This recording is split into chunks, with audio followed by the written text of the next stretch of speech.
rainy day in Trinidad. It's harvest time, so the rain is good for us because harvest need rain. Rains are falling. Well, we had a night time here. I was on this morning, man. Some good stuff. I came midday. Wow. More good stuff, trying to edify us and preparing us for 2023 and beyond. And we are talking this whole week here about the kingdom harvest. I end the month of November with our mindset, talking about November, a good month. We're talking about the harvest time now because we're preparing for the end of the year. I know everybody right now is on the Christmas and everything and Santa Claus, but I am on harvest because God is about to release upon us people right now. And we're talking about our kingdom harvest, and this is a part of God's people. Harvesting is a part of God's people. God's people supposed to be a part of harvesting. You know, it belongs to us from generation, generation, generation. We are a part of that harvest. God did not create us for us not to receive and collect things in the right season. The train of God is in a good place for reaping time because of that pandemic.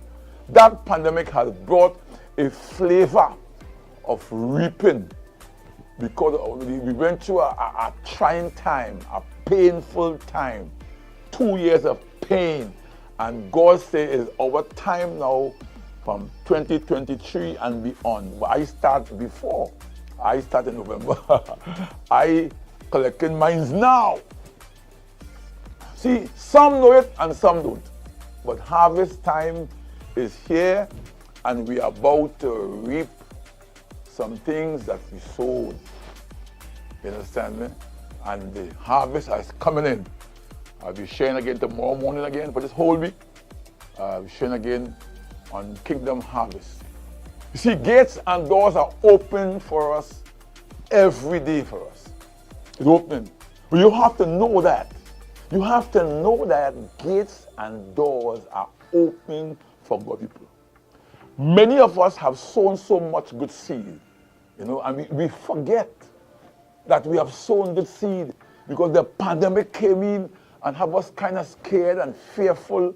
But many of us has sown good seed in the past, and God will not forget our labor of love.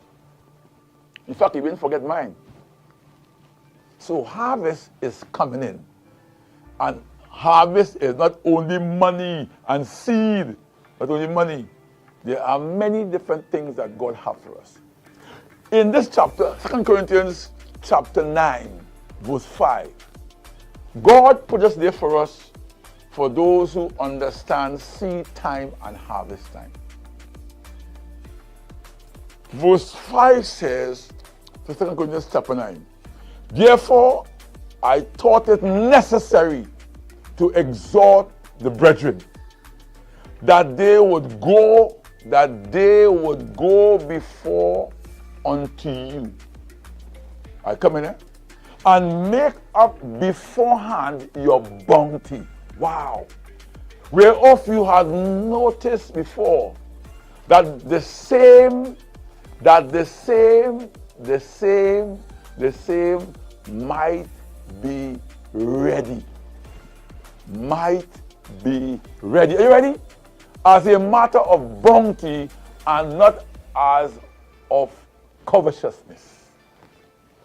Therefore, I thought it necessary to come before you today. It is necessary. I'm talking here necessariness to come to you here. But are you ready? Are you ready for what God is about to do? As a matter of bounty and not covetousness. Not to just say it's for me and me and me and me and me and forget the rest of people. Whenever there is a harvest on the way from God, for everyone, there must be readiness in the making and not covetousness. So again, whenever there's a harvest on the way from God, for anyone, everyone, there must be a readiness in the making and not covetousness. Covetousness closes doors and hinders harvest. Close doors, close doors, close. Covetousness is closed doors. When you are covetous, doors close and it hinders your harvest. I don't want God to close no doors on me and hinder no harvest. I want God to really give me kingdom harvest. That's what I want from God. You know? Because it's necessary. Verse 6 says, but this I say, he which soweth sparingly shall reap also sparingly. Sparingly. And he which soweth bountifully shall reap also bountifully. Let me just shift it a little bit. Sowing is a part of our everyday life. Every day I wake up, I look to sow, and sowing is a matter of just doing good and helping people. But this I say, verse 6 says, he which soweth sparingly shall reap sparingly. So the word sparingly is me doing a little. I just do a little. Every day I try to do a little. Sparingly, little by little. I mightn't have much to give, but I will sow little. Sparingly. Sprinkle here, sprinkle there, spread it out. Doing a little. Nothing wrong in doing a little. Nothing wrong. I don't say, there's some folks can't do at all. At least do a little. If you can't do at all, at least try a little. Little by little. Because if you cannot take care of little, you sure cannot take care of much. But this I say, he which sows sparingly shall reap sparingly, and he which soweth bountifully shall reap also bountifully. Bountifully is in excess. Bountifully is going the extra mile, is in excess. Not everyone can handle excess sowing. I want to reach there. Not everyone can enjoy excess sowing. So sow more and more and more and more and more. Oh, not about money here, you know. But I'll tell you, I'm coming here. Verse 7 says, every man according as he prospereth, or purpose. I call it purpose. My purposeness is prosperous. Every man according as he purposeth in his heart, in his character. Let him give, not grudgingly or of necessity. For God loveth a cheerful giver. A giver, you could be a giver and not a sower. Once you are a sower, you are a giver. You could be a giver and not a sower. You could be a sower and you are a giver. Every man according as he purpose in his character. Purpose. Purpose given prepare us for kingdom harvest. When you give on purpose, it prepares you for kingdom harvest. Harvest from the kingdom of God. Yeah. So given in purpose, no harvest must come. So let him give, not grudgingly. Grudgingly is grumpy giving. Don't give a murmur. Grumpy. One time a person gave me $5,000. The sower seed. And they called me after they said, Pastor Mead, I don't know what make me get that money, boy. When I get that money, I was angry after. I said, come back for it. come back for it. Come back. He said, now you want it. I take it and I give it to the poor. Because I don't want nobody grumpiness. Don't give and be grumpy. Oh boy, I should give it. That is not what God, that does not make a giver cheerful. So grumpy giving restrict kingdom harvest. We say there, every man according as he purpose in his heart. Let him give, not godly or of necessity. Or of necessity. Necessity giving. Giving when and where it is necessary. Necessity giving is given when and where it is necessary. It have time I go places and sometimes some churches and the man raised 5 offerings. He raised offering. I sit down with my money in my pocket, I say I'm not giving. Because too much offering.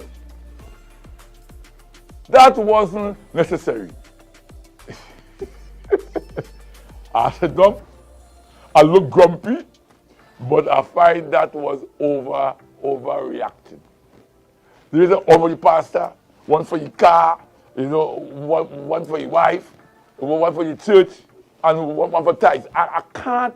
I said, no. That is too much giving there. That is some cooking. That's some kind of cook thing going on there. Every man according as he purposes in his heart. Let him give, not grumbling, grudging, or of necessity. For God loves a cheerful giver. Any way one chooses to give is important for harvest. You could give grumpy, you could give necessity, you give purpose. But a harvest is coming. It's important. Once you can see, you can start grumpy and switch. You can start grumpy and change. But at least it is important to do something and give. Verse 8 says, and God is able to make all grace abound towards you, that you always having all sufficiency in all things. Sufficiency. It's there. Your needs don't have needs. You always having all sufficiency in all things. May abound to every good works. Good works. Let me just squeeze on good works a while. Good works. Good works.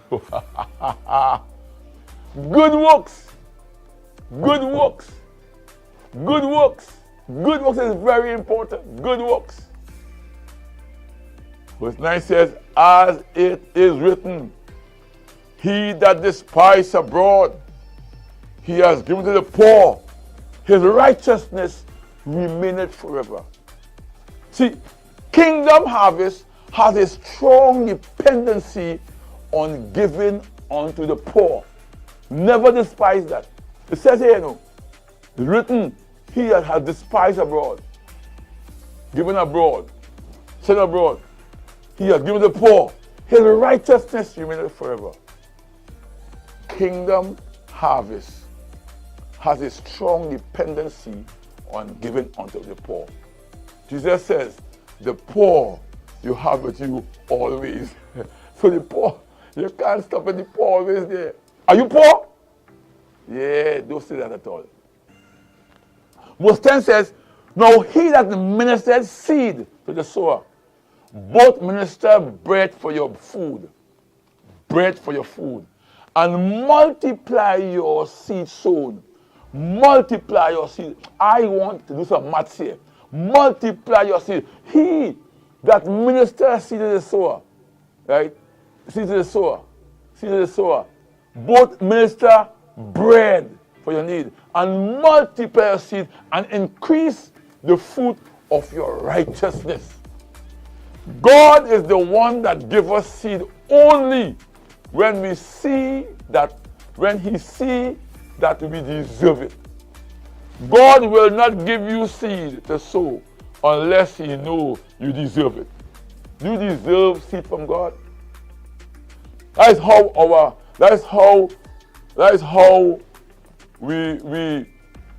he provides for us.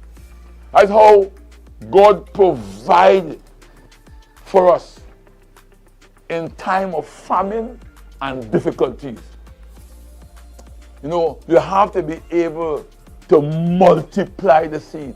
You have to be able to minister the seed that God gives. When God gives you seed, minister it. See? That is how he provides for us in time of famine and difficulties. He does it so well that we increase day by day. Are you increasing day by day? Verse 10 says, "Now he that ministers seed," so no seed is coming. Seed is coming, okay, it's coming. But 11 says, "Being enriched in everything to all bountifulness, which causeth through us thanksgiving to God." So when you are enriched, being enriched is understanding season seed. Because you're reaping in the right seasons. You understand season. When you understand season, you are part of being enriched by God. And you'll always be able to have seed ready to sow. Seed in the right season must bring thanksgiving to God, which causes us thanksgiving to God. It causes through us thanksgiving to God. So seed in the right season, right? When the crop gone, you have a seed. You're giving God is a seasonal seed. Every year I does this. Every month I does this. Every Wednesday I does this. Every Sunday I does this. When I come I does this. You have a seasonal way of sowing. You go in and see a man of God. You don't walk empty-handed. Even some fruit, 2 banana, orange for the God. When you're going to see a man of God, a woman of God, never walk empty-handed. Buy a pawpaw, some dashi, some cassava. Always go with a man of God, a woman of God. Never approach them empty-handed. Because seed in the right season must bring forth thanksgiving to God. Hey, Carl Media, watch out. We're talking here this whole week. Harvest Kingdom Harvest. It's coming your way. And you can't do nothing about it. Watch, be in the place for it. More is coming again. Harvest Kingdom Harvest. All yours. Carl Media. See you tomorrow morning.